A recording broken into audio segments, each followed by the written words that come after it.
que vous le savez bien sûr, Nantes est toujours candidat à une place en Coupe de l'Union européenne et que son adversaire Saint-Étienne est lui candidat, mais bien sûr involontaire, au match de barrage. Et avec ce nom, la Beaujoire, il faudra bientôt se familiariser. Tout beau, tout neuf, ouverture prévue mardi 8 mai, ce sera le match Nantes-Roumanie.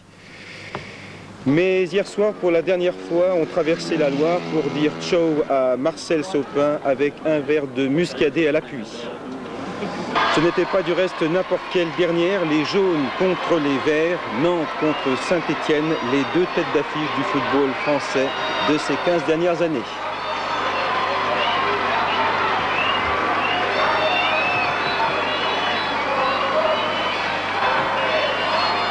Dernière vue du stade Marcel Sopin.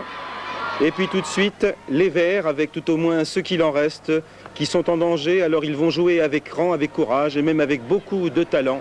Suivez par exemple cette longue chevauchée de Zanon dès le début du match. Un jaune, il efface Bossis, puis Rio, mais pas Bertrand Demain.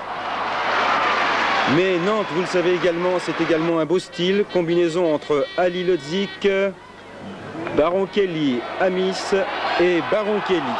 On ne s'ennuyait pas hier soir, le football était très printanier. Le stade de Nantes, vous le savez peut-être, est de toute petite dimension, alors Castaneda se régalait dans ses dégagements. Un seul rebond, et oui, et Rio est obligé de mettre en corner. Les Nantais maintenant, avec cette longue balle de Bibard qui trouve Amis. En retrait se tient Gérard Bucher. La cage était grande ouverte. Touche maintenant en faveur de Nantes. La saison dernière, le meilleur buteur s'appelait Ali Lodzik. Il trouve Castaneda sur son chemin. C'est un corner qui va être tout de suite tiré. Et puis un autre tir, celui de Maurice, sur la barre. Et Ali Lodzik, cette fois, est maudit. Saint-Étienne, certes, est dominé, mais pas abattu. On voit souvent jaillir la blonde chevelure de Philippe Mahut. Les Verts d'hier soir, assurément, ne méritaient pas d'être barragistes. Mais ont-ils souvent joué comme cela tout au long de cette saison? Le ballon toujours pour Mahut, cette fois déporté sur la gauche.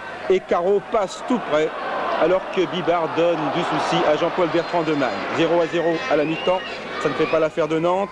Le jeu maintenant a repris depuis 8 minutes en cette deuxième mi-temps. Amis toujours, centre, Ali Lodzik surgit, 1-0.